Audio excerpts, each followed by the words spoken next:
My Adventures with Superman Season 2, the finale just aired, and I feel like talking about it. And because I want to convince people to watch the show, I'm not going to do spoilers. If you want to hear my spoilery discussions, you can check out my weekly podcast, Nerdy Movie News Roundup.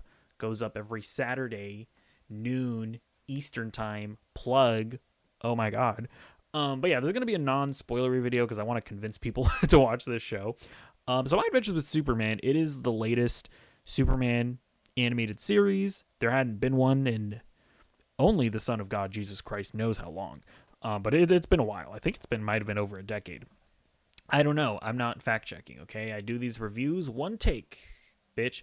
But like honestly, growing up, I just never really watched like quote unquote comic accurate Superman media because like growing up, I watched Man of Steel, which is Zack Snyder going off in his own direction. It's all dark and gritty, and Clark and Lois don't have any chemistry, although that probably wasn't intentional on his part. Jimmy Olsen isn't involved. Jimmy Olsen gets introduced in BVS. Jimmy Olsen stops breathing. So it's just like, like small. I watched Smallville, I think, I watched like the first few seasons of Smallville, but it's just like not really Superman because it's a Clark Kent story. And then, I actually watched Superman and Lois, and that's like Superman when he's old and he has a family and they're living in Smallville again. And I just never watched a classic, Superman story where it's Clark and Lois and Jimmy and they're working at the Daily Planet.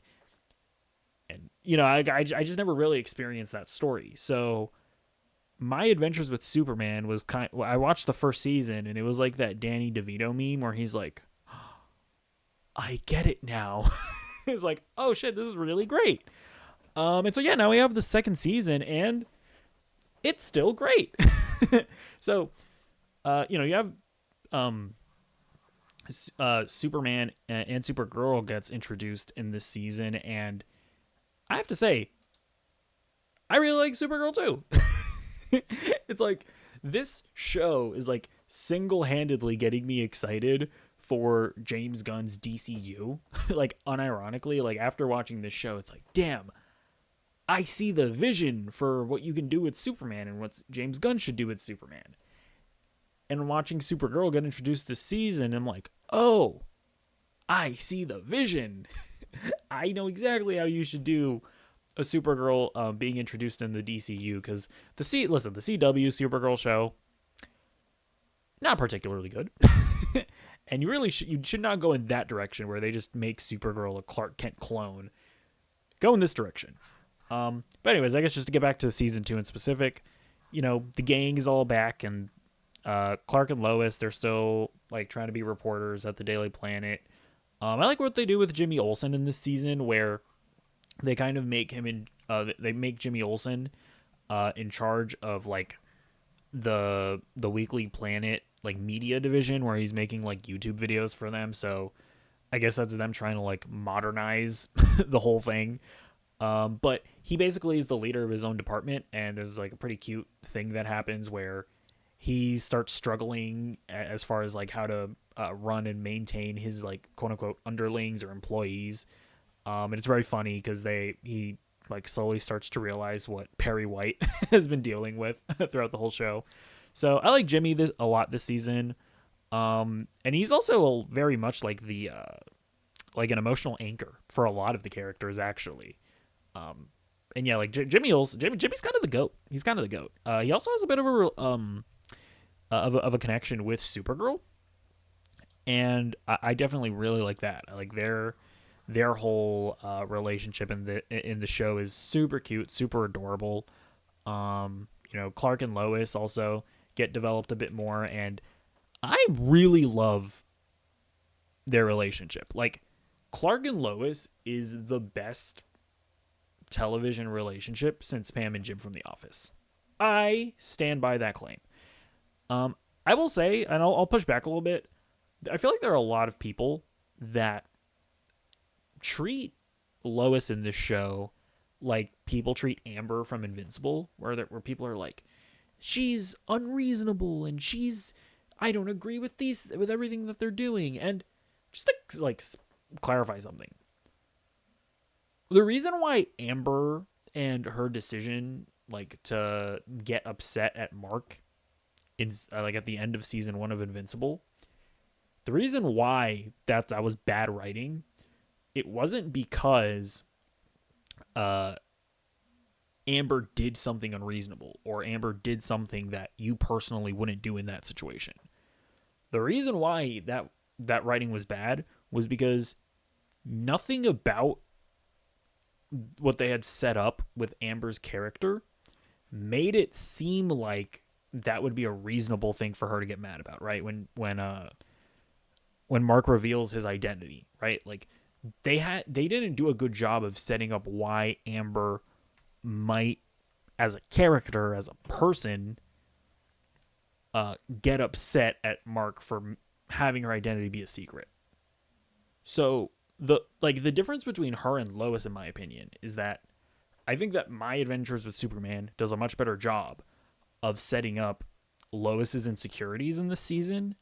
And while, yes, like stuff that she gets mad about at Clark is pretty unreasonable, right? Like I don't think that she necessarily had much reason to not work things out. But I actually think they do like a really good job of showing like Lois's relationship with her dad, Sam Lane, in this season. And I think that just really explains a lot of her insecurities. And I think that, and again, I like whenever she gets mad at Clark and she does things with Clark, I like it's unreasonable for her to act out the way that she does, but it's not inconsistent with her character, I don't think. So I don't know. Do people agree with me when I explain that? I don't know. Maybe they don't. But speaking of Sam Lane, yeah, he gets introduced in this season, and he actually has an interesting relationship with Amanda Waller. They have like a history with one another, and I actually think it's pretty compelling stuff, and it even fleshes out Waller's character a little bit. You know, she's not just like the stereotypical like I am just a soulless government agent person. And Lex Luthor is also in this season a lot more. You know, I think he does a really cool job of like, you know, doing the Superman fear mongering and whatnot. And I think it's pretty compelling because it also plays into like Superman's like emotional arc where he feels like nobody nobody like wants Superman. Everybody views him as like an alien, and I think they do a really good job of writing that, you know, pretty predictable way that you would go for a Superman story, but I think they do a really good job of making you feel Clark feeling it, and they do a really good job of making Clark feel alienated even from the people around him, like his friends and family. So yeah, I like obviously when you make a Superman story, part of it is going to be like, is Superman a hero or a villain? Are the people going to love him or fear him, right? Like that's something that you're obviously going to do. I think this season does a really good job of making you feel Superman's feelings and emotions and whatnot. And yeah, again, like the other big thing that the season does is it introduces Kara, and I super love how they introduced her, and more specifically how she's different from Superman. Because again, when you get to the CW show, like Kara really was just a female Clark Kent, and that was just like ultimately one of the things that makes that show not stand out in any way, is that like it's just a lot of the same problems and issues that Superman has. And Kara is different because she grew up out in space. You know, she grew up without a family, you know, whereas Clark had parents, right, in Ma and Pa Kent. Kara didn't have that. So she's grown up and she's very like angry and, you know, mad at the world and the universe and whatnot. And, you know, there are other things about her upbringing that I believe is like much different from how it's usually depicted. So I don't necessarily want to spoil anything, but yeah, like it's just like super compelling the way that the way that they wrote her, and she feels distinctly different from Clark, which is something that I super appreciate. And again, like I really do think this is a template for like, yeah, how you can adapt this into the DCU. And run away from like the narrative, which I personally thought, which is that, oh, Supergirl is just a female Superman.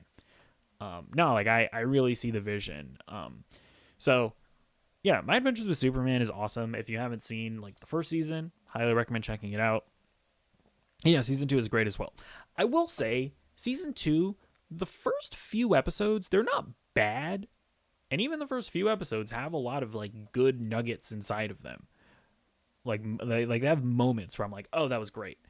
But for a lot of the first few episodes, I was kind of watching it like, okay, this isn't quite as good as the first season. But I would say the episode where they introduce Kara, that's where the show like really kicks into gear and is like great from then on. But the first few episodes, they could have been a bit better. Because I remember for season 1, I was like, it's actually kind of the opposite now that I think about it. With season 1, I was like super, like they really got me with the first, like with like the first chunk of the season. And then a bit of the episodes in the back half, they kind of started not, they started taking me out of it a little bit. Because the thing that the first season does that really bothered me was they introduced like the multiverse.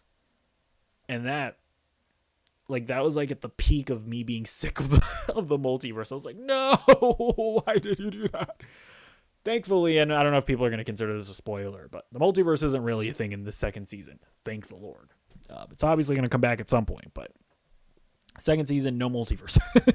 So I'm thankful for that. But yeah, I really love the show. Highly recommend it. Go watch it if you haven't. And I'll see you in the next video. Goodbye.